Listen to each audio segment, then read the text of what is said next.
Hey, what's going on? If you want to get a complete system that makes melting fat easy and is 100% automated, then I want you to go to the link that's on the bottom of your page right now. YouTube doesn't let me make that link clickable, so you're actually gonna have to type it into your browser, or I also put the copy of the link in the description, so you can click on that or type it into your browser. All right. For now, enjoy the video, and after you're done with this video, make sure to go to that link to get a complete fat melting system. So now we're going to get into a couple more advanced techniques. These are more of our power punching, and they're going to really improve your game as far as knocking people out. And on top of that, it's another part of our workout and our striking, because we're going to work different muscles. We're going to work our core a lot, different muscles in our legs, and different muscles in our shoulders, our biceps, our triceps, everything. So let's get into it. And I have Angela here. She's going to help demonstrate. She has very little experience. Pretty much none. I'm teaching right now hooks and uppercuts. So if she can do it, you can do it, all right? So we're going to get into our hooks and uppercuts. So when we throw, the first one we're going to learn is our left hook, okay, or our lead hook. So if you're an orthodox fighter like me, where you stand with your right hand back, right foot back, your lead hook is your left hand. So that's your lead. If you're a southpaw, where you're naturally left-handed, your lead hook is your right hand.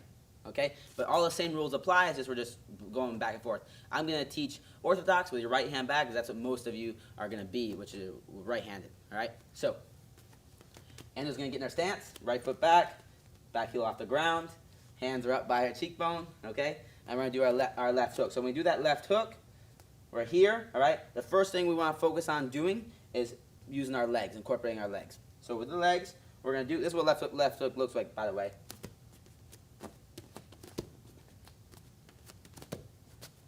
All right, very simple. So left hook, we want cheekbone level, elbows down.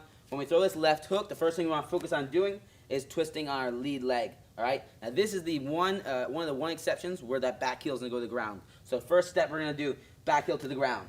Boom. Left heel up and pivot. Okay. Pivot. Now if you see how Angela, she's not doing anything except pivoting off her left foot to pivot. Boom. Good. So she get back in her stance, right heel off the ground. And now when I say pivot, drop the right heel, pick up the left heel, and pivot. Perfect. And 1, 2, 3. Good. So start in your stance, back heel off the ground, and pivot. Good. And the pivoting's doing is, go back to the beginning. When she pivots, her hip is here. Now she's going to pivot, and now her hip's over here. And that's twisting your whole body, so now we can really land that power shot and incorporate our whole body in this workout. So we're using our obliques right here. We're using our legs, our calf muscles, everything, and we're going to really fire that left hook in there. So now upper body portion. Upper body portion, when we throw this left hook, we want, again, whenever you're punching somebody, we're hitting these two big knuckles. The elbow's going to come up, hands going to go out. And with this hook, you can try a couple ways. Whatever one you're more comfortable with. You can have your hand like here, like so, or like so. Either one's fine. Okay, so you can twist it thumbs up or thumbs pointing you. They're both fine depending on which world champion coach you train with. They're all going to say different things. I've trained with Dominic Cruz's coach, who's the bantamweight world champion, and he likes the hooks thrown this way.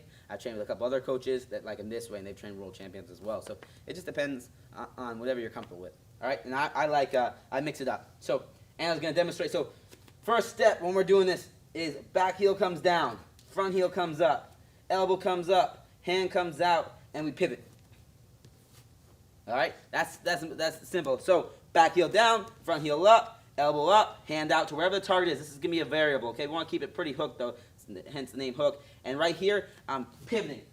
So in one motion, we want to put it together. It looks smoother. Bah, we're just blending them all together and make it a little less mechanical. All right, Angela, let me see you demonstrate. Let's see how quickly you pick this up. So hands are up, and pivot and hook. Boom, good. Hand comes out, pivot, punch. Wait. Elbow up, 1, 2, 3, punch. Bah, perfect, good. Face it this way. Hands up, chin level, good. Back heel's off the ground, perfect posture. And she's going to throw that hook. Bah, good. Throw that hook. And she's always looking at me. She never takes her eyes off the target, right? 1, 2, 3, and pivot. Good. Hit the hands, and pivot. Bah, good. Perfect. Just like that. And now let's go over common mistakes. Some of these common mistakes when we throw this left hook, or the lead hook, is that right hand will come down. We always want to make sure we keep those hands up. So when Angela throws this punch, and move her around here, she wants to make sure she keeps her right hand up. Left hook, bah, good. She doesn't drop that right hand. It's a big mistake. And this is one of the biggest errors when you throw that left hook, and it's a big problem because one of the counters to a left hook, if she throws a left hook at me, I can always throw a left hook at her. All right? And if her hand's down and my hand's up when I throw this left hook, boom, she's getting hit and I'm not. So always want to keep that left hand, the other hand up when we throw that hook. All right, very simple. Angela's going to demonstrate one more time from all the angles. She's going to get her stance, throw a left hook, bah, good. Face that way, and then left hook, boom, perfect. All right. So she just learned left hook, just pretty much the same that you're going to learn it. She has never known it before, and now she knows it now, okay? So that's a left hook. It's a really good punch. You're utilizing a bunch of your core muscles that you don't get when you do that jab cross, all right? Same concept apply with our stance. We always want to make sure that we always stay in our stance, move left, step to the left, move right, step to the right. Our chin's down, hands up, shoulders relaxed, elbows down, all right? So now let's get into our next punch. Let's one little thing. When we throw the hooks, all right, we're only going to throw right now, learn with our lead hook. A lot of people like to throw against this stance. They like to throw this right hook or the back hook. And for right now, we're starting off. We're not going to learn the rear hook. It's really an unrealistic punch. For right now, it takes too long to hit. And if we get used to throwing that, it's going to build bad myelin. And you're just going to be like, if you've ever seen street fight people going like this. We don't want to do that. We want to be trained. So we throw straight punches down the pipe. And these are a lot faster to get to them and a lot more effective. This lead hook is close, that's why we can throw it, boom. But if I try to throw this right hook, it takes so long to get to. If you go against anybody experienced, they're going to be able to tag you or hit you before that right hook gets there, okay? So we're only going to learn lead hook right now. Let's get into uppercuts. We're in our stance. She's getting in our stance, okay? When we throw the uppercuts, lead or rear uppercut, we're going to learn both. The same rules apply. We always follow it with the hip and we follow it with the foot. So meaning, I'm going to demonstrate first. Uppercut, uppercut, uppercut, uppercut, uppercut. So same rules apply. Whenever we throw this uppercut, we're going to follow it with the hip. So if I throw right uppercut, I'm following with the hip and the foot. So I dip down, the hip follows, the foot follows. Wah! That's where I'm getting all my power in my legs, okay? Same thing left, the lead uppercut. Boom, hip follows, foot follows. Bah! I twist it in that direction. So I'm gonna teach Angela these uppercuts. Hey, what's going on? If you're enjoying the video so far, do me a huge favor and click on the like button below. You'll get your good deed for the day out of the way.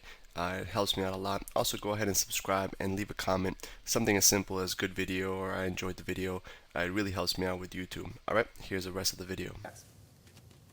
So she's in her stance. Okay, actually let's do this way, Angela. She's in her stance. Hands are up, cheekbone level, elbows are down. When she throws the uppercut. Now, if we just throw an uppercut like so, all we're using is our shoulder, and we want to use our whole body. One, means we want to be able to strike harder, and two, we want to make it a full body workout, so we get ripped. So, right here, hands are up. She's going to learn the right uppercut first. First thing we want to do is we want to drop our level just a little bit.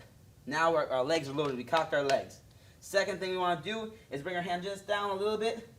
And third thing we want to do is fire that hip forward and twist that right foot as we throw the uppercut up. Bah! Just like so, okay? So in one motion we go down, up.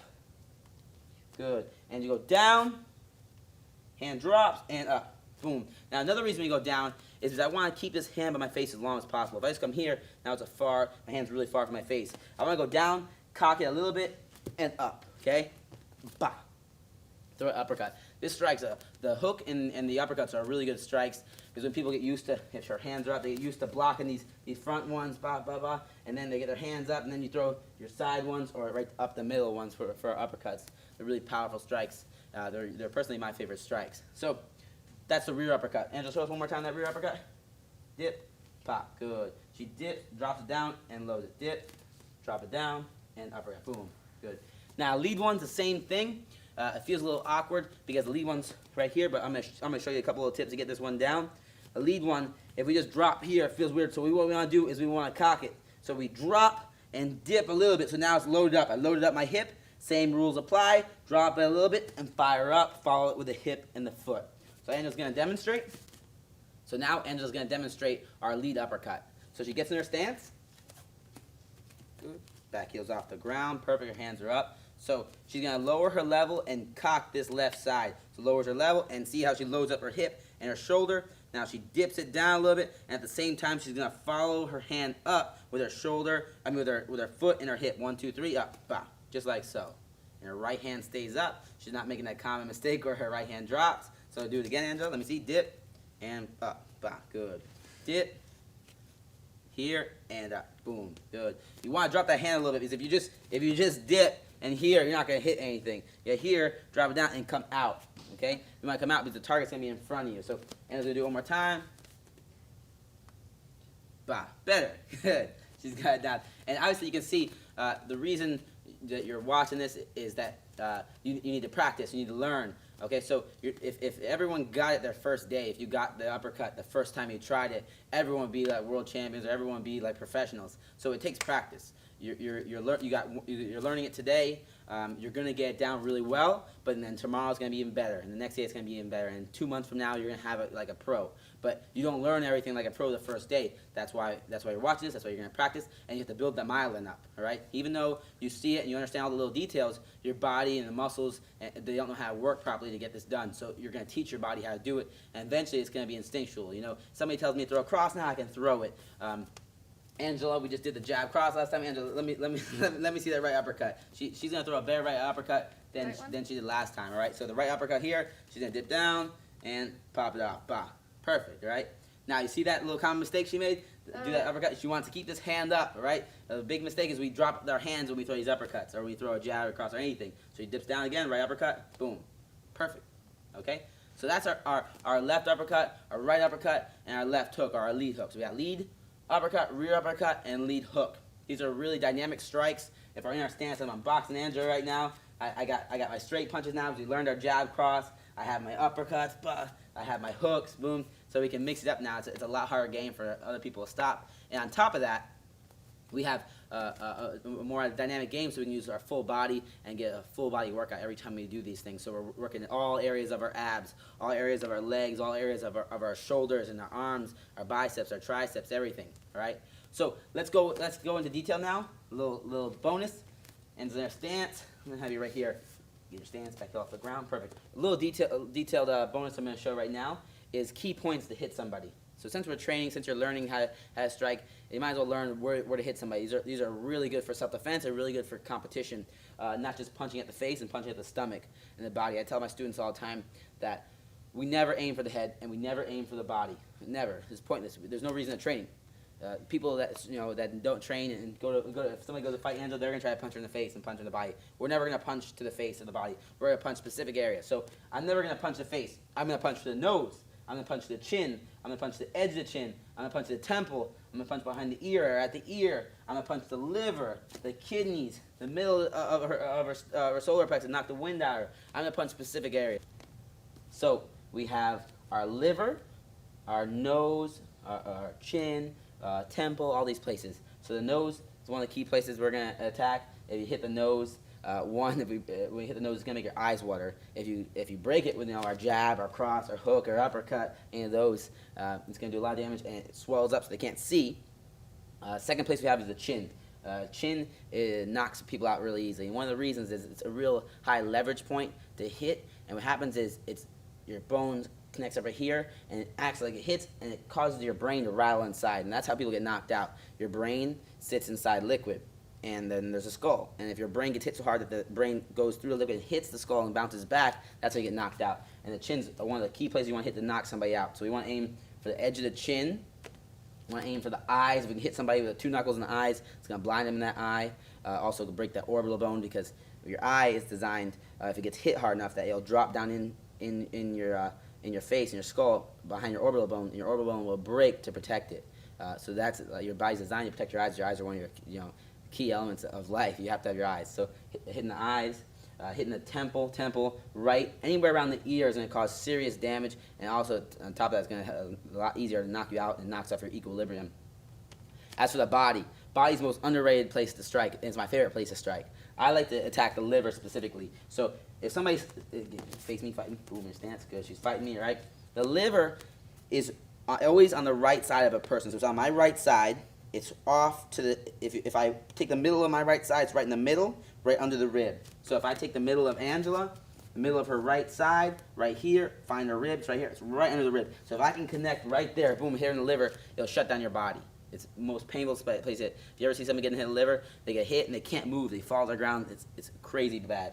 Also got the kidneys, which are right behind like the love handles, right here, and it causes you to pee blood, and the sternum, right in the sternum, and hit somebody, knock the wind out of them, okay? We want to hit the specific areas. We're not just aiming for the body, liver, sternum, kidneys, soft spots, which are all on the side right here under the ribs, very soft, and they hurt a lot. So these specific areas are points we want to attack with our jab, our cross, our hooks, and our uppercuts. Right? So it's really crucial that we attack those points. So for drilling, I want a total of 100 strikes. It can be 100 of either uppercuts or hooks. Either one of those, you're going to do 100 of them. And you're going to drill them on, we have Bob here, so we can go over specific points to attack: the chin, nose, the liver, everything like that. If you don't have something like Bob, you just have a bag, you just want to focus on hitting specific points of the bag. So instead of just hitting the bag, I want to hit the edge of the E right here, or that yellow spot, so we get good accuracy. Because accuracy is key. If you're really accurate, you can. It's a lot easier to knock them out than just being really powerful. Because if we're powerful and we're hitting people, on the top of the skull and the forehead and stuff, we're gonna break our hand and we're not gonna knock them out. But if we're accurate, we can be a lot weaker person and hit somebody in the perfect spot and they're gonna go to sleep. So Angela's gonna show us. We're gonna drill. She's gonna do about 10 of them, but it's 100 strikes, perfect practice. Okay, so she's in her stance. She's only allowed to throw uppercuts and hooks. So she's only attacking those key points like the chin, the nose, the ear, the liver, the sternum. So she's going to give me a left hook to the chin, left hook to the chin. Bah, and she rotates on her lead foot. So let me see it again. 1, 2, 3. Bah, good. She's going to give me a right uppercut to the chin right here. Bah, excellent. Left uppercut to the liver. Bah, so you want to do little things like that. Just 100 strikes. And again, we're just building up that myelin so it's automatic. We don't have to think about it. We just throw those strikes in there.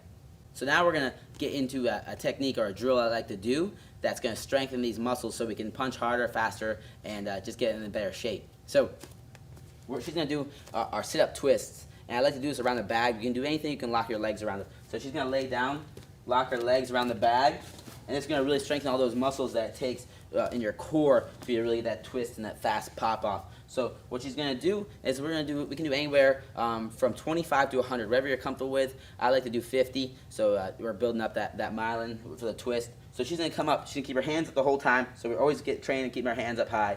And she's going to sit up, throw a right hook, go down. Bah, good. Keep that elbow up. Sit up, left hook, down. Good. And she's really focusing on twisting that body so we can get those abs and those obliques. Up, hook, bah, and down. Up, and see how her hands are up the whole time. Back up. And back up, and she's just going non-stop, working those abs and working that twist. So we're really strengthening it so we can get those power shots in. Good job, Angel. So she's good. She has those hooks in. Just do that. It's really going to help strengthen you. And it's going to give you an awesome ab workout and core workout for you to get better at these punches. Hey, real quick, one more thing before you go. I want to make sure you know that there is no correlation between how hard you work and how much fat you melt or how much muscle you build. All right? There's enough science, enough data out there that there's absolutely no correlation between hard work and results. All right? There's a difference between movement and achievement. All right? If you want to learn my best tips, what I call the 5% hacks that allow you to get maximum results, maximum fat loss, maximum lean muscle gain, I want you to go to the link that's on the bottom of this page, or you can click on the link in the description. All right, you're going to get a complete system for melting fat in an intelligent and streamlined system. I'll see you there.